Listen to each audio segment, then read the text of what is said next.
अनुपम कथा कार्तिक होती है संपन्न, इसको पढ़ने से श्री हरि होते हैं प्रसन्न। जय सनातनी में आप सबका एक बार फिर से हार्दिक स्वागत है। अब हम इस अंक में जुड़ते हैं कार्तिक मास महात्म कथा अध्याय 35। यह कथा अवश्य श्रवण करें क्योंकि यह कथा बहुत ही महत्वपूर्ण है। तो अब हम कथा श्रवण करते हैं। इतनी कथा सुनाकर सभी ऋषि सूत जी से बोले, हे सूत जी, आप हमें तुलसी विवाह की विधि बतलाइए। सूत जी बोले, कार्तिक शुक्ल नवमी को द्वापर युग का आरंभ हुआ है, अतः यह तिथि दान और उपवास में क्रमशः पूर्वाह व्यापिनी तथा प्राव्यापिनी हो तो ग्रह है। इस तिथि को नवमी से एकादशी तक मनुष्य शास्त्रोक्त विधि से तुलसी के विवाह का उत्सव करे तो उसे कन्यादान का फल प्राप्त होता है। अगर आपने अभी तक इस चैनल को सब्सक्राइब नहीं किया है तो कृपया सब्सक्राइब कर लें और कथा पसंद आए तो लाइक भी कर दें। पूर्व काल में कनक की पुत्री किशोरी ने एकादशी तिथि से संध्या के समय तुलसी जी का वैवाहिक विधि संपन्न की। इससे वह किशोरी वैधव्य दोष से मुक्त हो गई। अब मैं उसकी विधि बतलाता हूँ। 1 तोला स्वर्ण की भगवान विष्णु की सुंदर प्रतिमा तैयार करवाएं अथवा अपनी शक्ति के अनुसार आधे या चौथाई तोले की ही प्रतिमा बनवा ले। फिर तुलसी और भगवान विष्णु की प्रतिभा में प्राण प्रतिष्ठा करके षोडशोपचार से पूजन करें।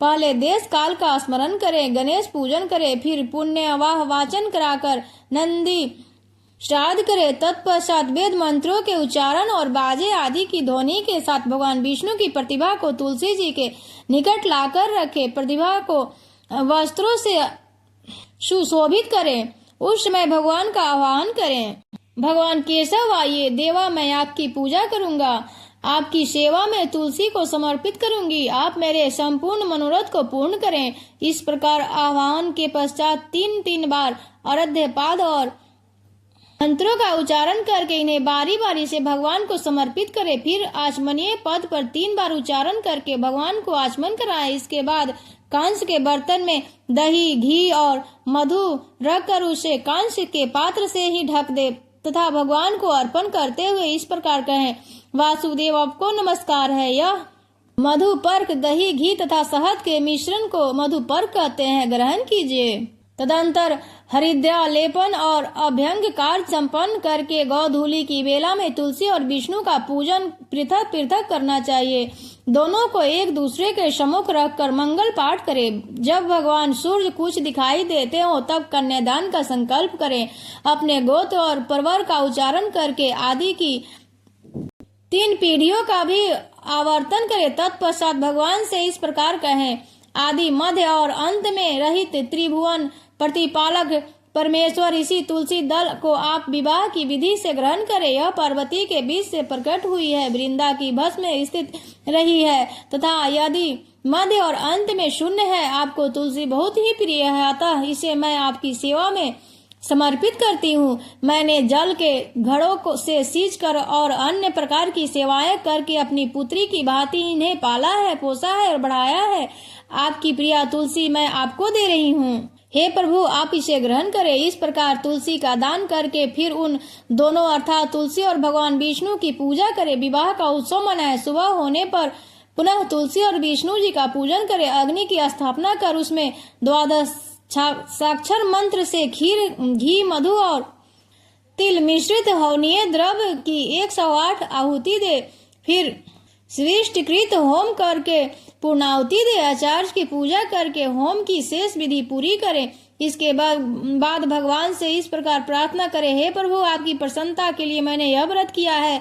जनार्दन, इसमें जो शून्यता न्यूनता हो सके वह आपके प्रसाद से पूर्णता को प्राप्त हो जाए। यदि द्वादशी में रेवती का 4था चरण बीत रहा हो तो उस समय पारण न करें। जो उस समय भी पारण करता है वह अपने व्रत को निष्फल कर देता है। भोजन के पश्चात तुलसी के स्वतः गल कर गिरे पत्तों को खाकर मनुष्य सब पापों से मुक्त हो जाता है। भोजन के अंत में ऊख, आंवला और बेर का फल खा लेने से दोष मिट जाता है। तदंतर भगवान का विसर्जन करते हुए कहे, हे भगवान, आप तुलसी के साथ वैकुंठ धाम में पधारे। प्रभु, मेरे द्वारा की हुई पूजा ग्रहण करके आप सदा संतुष्टि करें।